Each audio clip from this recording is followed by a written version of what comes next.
Ever witnessed a goat commandeering a luxury SUV, while a woman rants about zoning laws and a deputy eggs him on with a Slim Jim in hand? I did last Tuesday. Welcome to my ranch. It began like any typical spring morning in Texas: clear blue skies, birds chirping, and the faint hum of a neighbor's tractor in the distance. I was on my porch, sipping black coffee that tasted like tar and liberty, watching my goat, Bucky, gnaw on an old garden hose he dragged into the yard. It was serene, almost poetic, until a white Mercedes GLE roared up, kicking up dust like it was auditioning for a Hollywood chase scene. Out stepped a woman, oversized sunglasses, a Golf VY sore, and a scowl etched deep enough to suggest it was her factory setting. I didn't know her name yet, but I'd call her Linda. My gut knew her type instantly. She radiated the kind of energy that screams HOA rules belong in the untamed Texas plains, wrapped in a pastel sweater tied over her shoulders.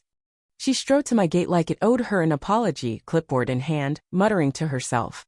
I gave her a moment before strolling down the driveway, coffee cup in one hand, Stetson tilted just enough to signal politeness with a side of, "Don't push me before noon." "Can I help you, ma'am?"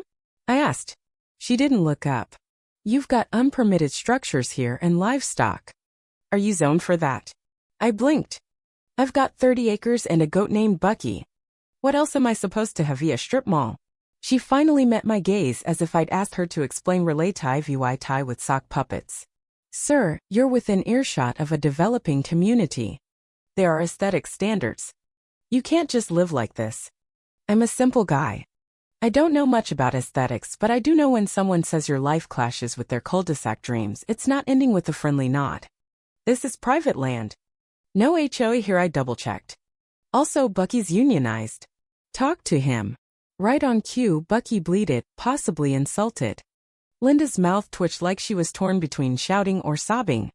She spun around, climbed back into her Mercedes, and I thought that was it. People like her usually just fume into their dashboards and vanish. No.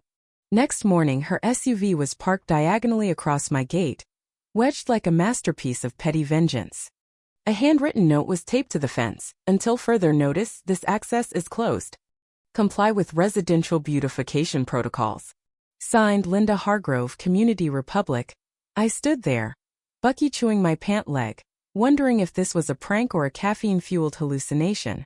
But her car was real, and she was inside, sipping a green smoothie through a reusable straw, guarding her imaginary sub-DVY shown. I called the sheriff's office, not 911. I'm not crazy, just the regular line. After explaining twice, they sent someone. 20 minutes later, Deputy Matt Larson rolled up in a dusty patrol truck. Mid-30s, mustache straight out of a 90s cop show, gear jangling like a walking toolbox. He leaned on his hood, eyeing the Mercedes. "That a gate blockade?" "Yep," I said.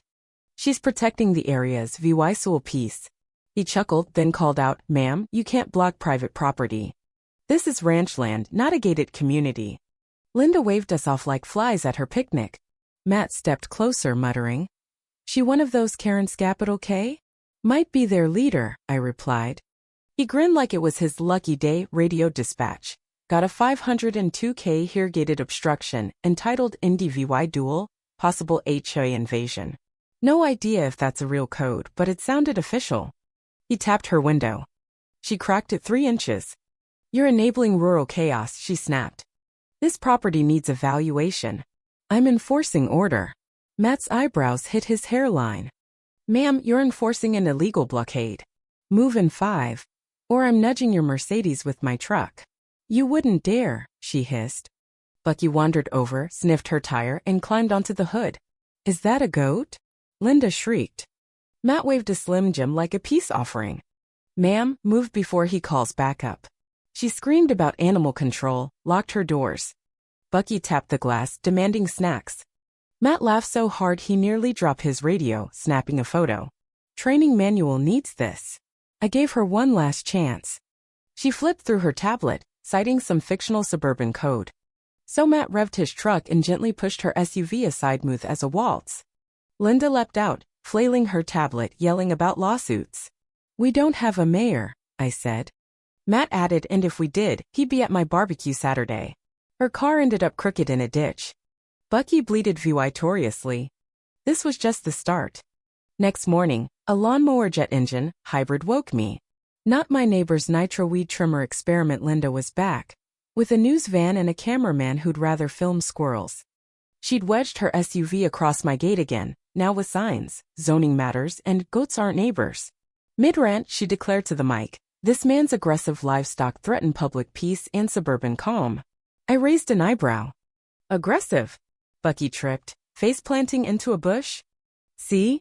Unstable, she cried. The cameraman panned to Bucky eating the bush like it was planned. Linda pulled out printed HOA bylaws from her SUV, handing them to the cameraman like courtroom EVY denke. These rules are ignored. This property offends our community Vyshown. No HOA here, I said. This is a ranch. Rules are, don't be dumb, close the gate. You failed both. She ignored me, pacing, preaching about in VY Cybele boundaries. The cameraman whispered, I film baseball. They said this was fluff. Wait till she pulls a PowerPoint. Solar-powered probably, I replied. Then Bucky slipped into her SUV door ajar, or he'd mastered handles, who knows. He sat in the passenger seat, chewing her bylaws like gourmet hay. Linda screamed, he's in my vehicle. Contaminating upholstery. I laughed so hard I couldn't breathe. The cameraman zoomed in on Bucky, lounging like he owned the leather. Linda pounded the locked window. Bucky had hit the button yelling about federal violations and biohazards. He's got squatters' rights, I said. Matt arrived, shaking his head. She says he broke in. She left it open, I countered. He ate Google Docs, the cameraman added. Matt lured Bucky out with a Slim Jim while Linda inspected her car for hoof marks. Lucky he didn't eat your wheel, I said. She was already calling PETA, the governor, and maybe Oprah. Sheriff Clara Hensley rolled up next, silver hair tied back, gaze like a hawk. Linda ran to her. Finally, authority. Clara didn't flinch. I am authority. Linda ranted about fake clauses. Clara listened, then said, I read goats better than people. That one's fine. You, though justice is a citation and a story for therapy. Linda balked. You can't, just did, Clara cut in. Matt nudged the SUV into the ditch again. Linda screamed, vehicular assault. Clara smiled. Here, it's problem solving. The news crew left with bizarre footage. Bucky licked Matt's windshield. This wasn't over. Linda would escalate. 3 days later, a drone buzzed my barn, military grade, not a toy. My neighbor Pete called. Not mine. Also, someone cut your Southgate bolt cutter clean.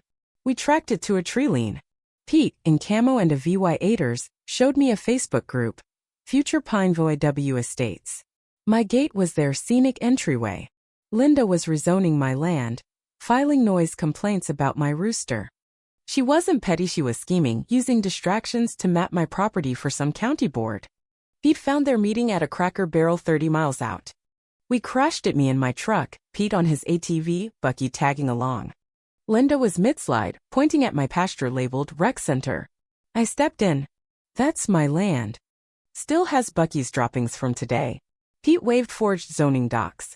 Fake easements, rooster threats, your drones traced to your Glendale HOA. The room turned. Linda screamed. This isn't over. Pete grinned.